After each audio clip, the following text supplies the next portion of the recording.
It's a pretty busy culmination of a week for Hamas and their campus acolytes. There was this mass conversion ceremony, actually a bunch of them, on college campuses everywhere, to Islam.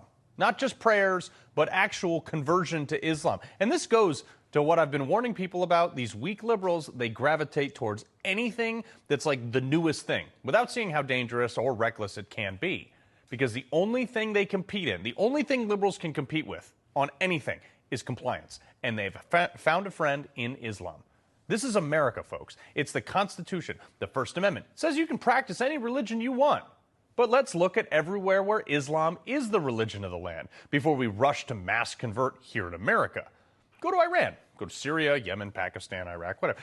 Go to any of those countries, and you wear a T-shirt criticizing the Prophet Muhammad. Well, you'll probably face death, like these people did.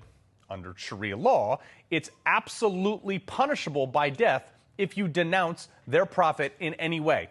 See for yourself. I mean, death is mandatory in cases of blasphemy. It says it. Now, if those same people who want to put you to death for criticizing their prophet, when they come to here in America, they're free to criticize Jesus or even burn the flag under our First Amendment, not so much as even a ticket. But those same people are claiming that they are oppressed here in America. What they mean is, and by oppression, is anyone who doesn't want to do things their way. Don't be fooled by this, folks. Oppression in their eyes is anyone who stands in the way of their rule and their laws and their way of life. For them, it's Islamic law or bust. Do you feel more comfortable living under American law, or do you feel more comfortable living under Sharia law? Sharia law. I'm a Muslim. I prefer Sharia law. Sharia law, yes. You prefer Sharia law over American law? Of course, yeah. Of course, yeah. And do you find most of your friends feel the same way? Yeah, of course. If you're Muslim, yeah. That's in America, in Minneapolis, actually Ilham Omar's district, which FBI statistics do say that is the top terror recruiting capital in America. Weird, I know. And it's not just privileged people that have immigrated here to America, many times at taxpayer expense. It's nearly everywhere Islam is imposed. In Afghanistan, 99% support Sharia law. Pakistan, Bangladesh, Iraq, the so-called Palestinian authorities, even North Africa, all of those countries have well over an 80% approval rating for their population in support of Islamic Sharia law, a totalitarian, authoritative state of submission to their religious doctrine.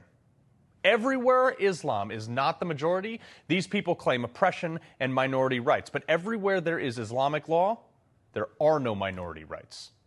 But white liberals are so afraid of being accused of oppression and Islamophobia or whatever that they're willing to cede their rights and even their principles to make somebody feel better that actually wants them living under oppression.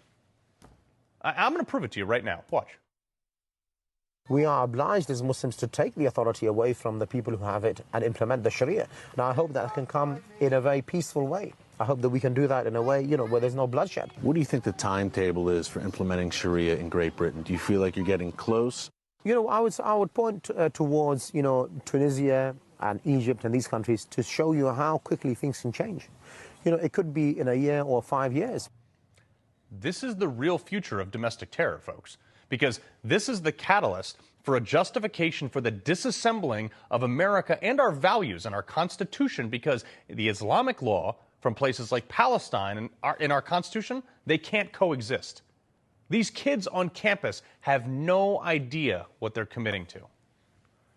I can hear the liberal freak out right now. Oh, you think all Muslims are terrorists? No, that's not what I said. Listen to what I'm actually saying. But I do think that anyone who commits to this ideology or condones it needs to realize that the intent is not just to practice this religion, but to rather to force everyone else to submit to it as well.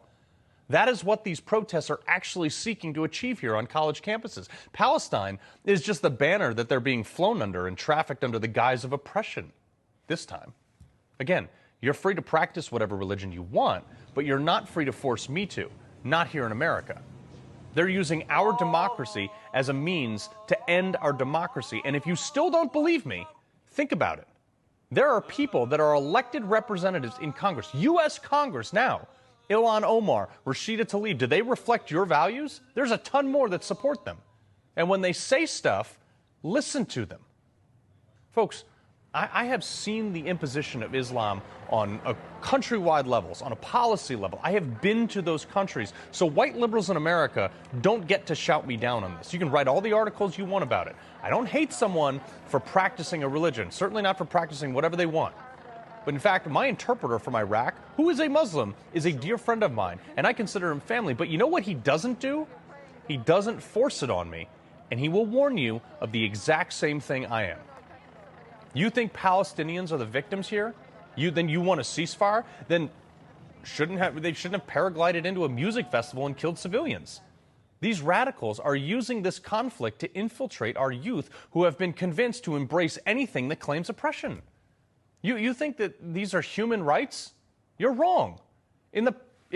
Look, seriously, back up for a second. In the past 14 years, over 50,000 Christians just in Nigeria alone were slaughtered by radical Islamists.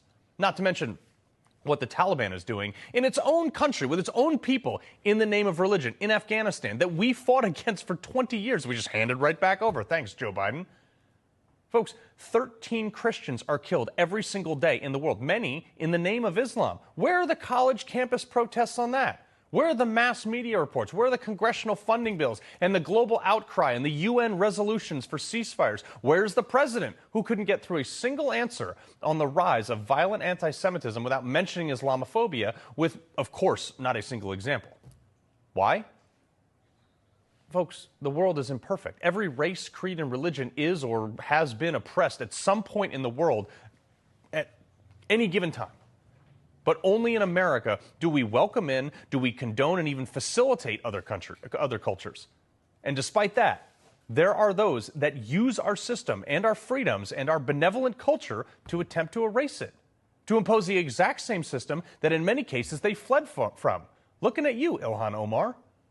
What you're seeing on college campuses with this mass conversion right now is the peaceful takeover that we just heard from Imam Charles.